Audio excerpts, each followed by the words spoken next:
What is good, YouTube? It is your boy Sneakerhead of Budget, one of the hardest working sneakerheads on YouTube. Go leave me a like, share, subscribe. It definitely helps the channel out. Cue the intro.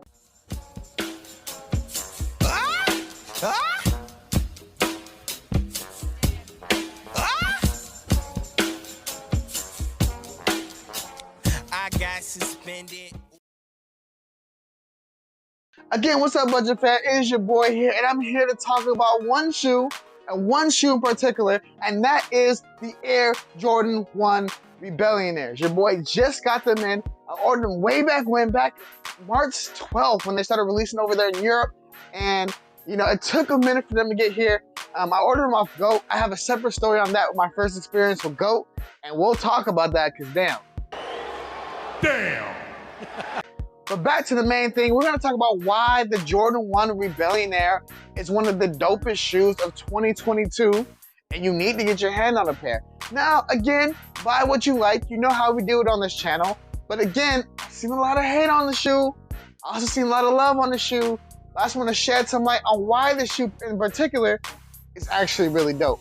Again, if you like this kind of videos, go like, share, and subscribe on the video. We're trying to get to 1K, Budget Fam, and I appreciate you guys for showing love, and let's get it. So this is not gonna be your typical review video. It's gonna be a little something but a review video and a background. So usually you guys see me unbox the shoe on the channel when I talk about a review. Again, there's some weird stuff going on. The shoe was dropped off in the middle of the night randomly. I picked them up at 4 a.m. in my front yard, and so I was like, this is so random. So I had the shoe was wet because it was raining, so I had to double check it to make sure they're okay. So usually I unbox it in front of you, but they are already unboxed right now. So let's go ahead and take a look at it. So we'll look at the box real quick. You see this Air Jordan 1 box right here. And if you know me, if you follow this channel, you know your boy likes the custom boxes. Your boy likes when Nike puts some effort in the boxes, and I do enjoy how they have the box like this. It has some of that patent on there. It looks really dope. It has some of the lettering that's on the shoe. We have that famous X that's on the front. And then again, size tag is right there. Your boy has to go a little size below, but I'm fine with that. I'm fine with that. Again, I love the box. Anything is creative boxes, I keep them. I have all my little different boxes up top right here. This is definitely gonna be one of those joints right here. So definitely enjoy the box. Definitely love how they put the X there. Definitely love the color blocking they put on the box. It definitely matches the shoe. And let's get into it. Right, so as we remove the box, we definitely see that image right there. And yes, this is the image of the Jordan 1 with the band X on it. It's famous by that. We'll definitely dive into that as well. And as we lift that up, as you see, again, got it from GOAT. So the GOAT verified right there. And we're gonna pull out the shoe in 1, 2, 3. Pow. Right now we have the Air Jordan 1 Rebellionaires in hand, and again, this is a really dope shoe. Now, again, I have to double check it because this boy is a little moist from earlier, but again, you got that Nike Air on the inside right there, same cardboard shoe trees. You have the design on the outside, and we're going to talk a little bit about this more in depth. You got that X in the back right there, and as you see, there's little words on it. A lot of people saying this is a patent leather shoe. This is not a patent leather shoe. It does have some patent accents on it, but it's definitely not a patent leather shoe. Again, this shoe looks fairly familiar. It is based off the Band 1, but it also has some elements that looks like the Shadow Air Jordan 1. I only have the Shadow in a low top. Sorry, y'all. But as you can see, the color blocking are very similar when it comes down. Very similar when, oh my God.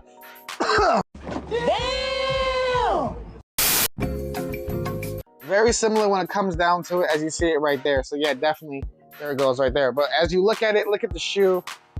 It's definitely a really dope shoe. I definitely love the X in the back, and it's definitely a cool little thing. So the interesting thing about this shoe is I'm gonna leave, actually, no disrespect to Chicago, I'm gonna leave one right here so you guys can have a reference to it, and I'm gonna pull the other one out so I can have one in hand. There we go. Look at that.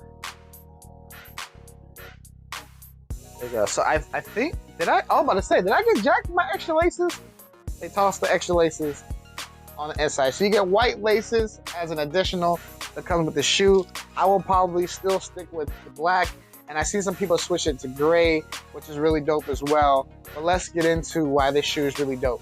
So the first reason why the shoe is really dope is the release. Now, I know a lot of people are frustrated with the shoe, especially because Nike decided not to release it on Nike and it didn't release it on Sneakers app. They also didn't release on the major foot sites. So for this shoe, you actually have to put a little footwork to get into them. You have to go to websites, different websites, which is actually kind of dope because it kind of makes you have to search for it. A lot of people didn't care for that. A lot of people hating on it because they couldn't get it easy on Foot Locker, but it's okay. It happens, some releases don't. And so what Nike pretty much did was they showed love to all the little sneaker shops and gave them the release so they can make money off it. They also gave some love to some of the bigger sneaker shops. So a lot of just the regular sneaker shops, like I believe Rebellionaire got a pair, and a few of the little ones got a pair. I can't remember every single name, but there was a list of a bunch of names of sneaker shops that got these, and the majority of these got these over in Europe, where they had a bunch of releases out there, and that honestly makes this shoe pretty cool to me. Now I know a shoe palace in my area had these coming randomly, which is actually pretty dope as well. As you see, it's still not Foot Locker, it still wasn't Champs. It definitely wasn't Finish Line. So it's definitely interesting that these didn't appear there. And I know last year when I first seen these images, I really thought this shoe was gonna be some effort to get to, and it actually really was. I entered a bunch of raffles to get it. Luckily, I got lucky on GOAT where somebody actually threw me an alley-oop. But again, it's really cool that this shoe actually got into my hands. And again, I'm loving it. I'm looking at all the accents, looking at what it says on there. It's actually pretty dope. So the way they did the release, yeah, a lot of people were hating on that release way, but at the end of the day, it's kind of a cool way for Nike to do something different and not always put it on sneakers, and definitely show some light to all the other sneaker shops out there that have the shoe and gave them a lot of praise for it. So let's talk about the design. The design of the shoe is actually really dope. Now, a lot of people were talking about how this is like the Mark Echo design. A lot of people talk about how this is just a shadow Jordan 1. A lot of people said that the only reason why this is worth getting is the X on the back. And you all are right. That's definitely elements of this shoe. But I'm gonna tell you a little deeper dive about this shoe, which I educated myself on. I did some research about the shoe. So this shoe pays homage to the Jordan 1 band. Now we all know the original Jordan shoe that got banned was the Nike Airship. That was the actual shoe that got banned by the NBA at the time because of the colors. It wasn't actually the Jordan 1. But Nike kind of ran with that design, and they kind of ran with that idea and put that idea on the Jordan 1 bread shoe, and that's what makes that shoe, then that colorway, kind of iconic today. And so they did come out with another release that had this X on the back, and it was a bread shoe.